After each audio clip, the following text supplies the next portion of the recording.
it's Trish, and this is Fold of the Week, a show where I share powerful print marketing ideas to help you achieve success on any budget.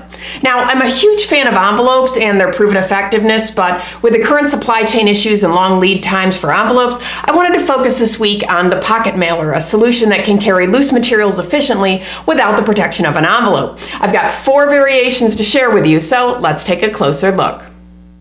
Let's start really simple and work our way up. This first solution has a die-cut window on the cover and a mailing panel on the back. Open it up and it's a simple 2-panel format with a full bleed image and custom-shaped pocket that holds 4 promotional cards. I'll pull one side apart for you. As you can see, there was a 1/2-inch tab on either side, folded and glued, and then fugitive glue was used to seal the piece closed. Building on that idea, this next sample is the same format plus a 2-inch short flap to close. What's nice about this one is that it looks more like an envelope than a self-mailer. Very different approach on the design since it's about insurance, but you can see the custom pocket shape, this time holding a letter and reply envelope, simple line of glue to make the weld seam pocket instead of tabs in this case, and fugitive glue to close.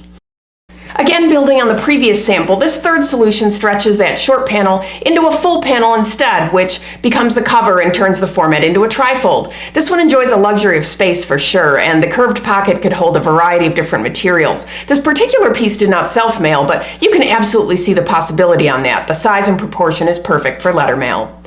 This last sample I'm bringing back from episode 556. It takes the trifold format of the previous sample and changes the folding configuration and also the user experience. Still a trifold, but in reverse. When opened, the pocket is seen up front rather than revealed, as we saw in the previous sample, and the fold-in panel is on the opposite side. This one also feels very different because the orientation is vertical.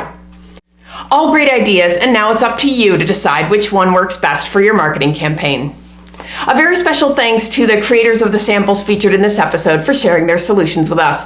If you've ever been inspired by something you've seen on the show, please consider folding it forward and sharing your work too. If you're looking for more ideas, downloads, and templates, visit foldfactory.com. And remember, think finishing at the beginning. I'll see you next week. Bye.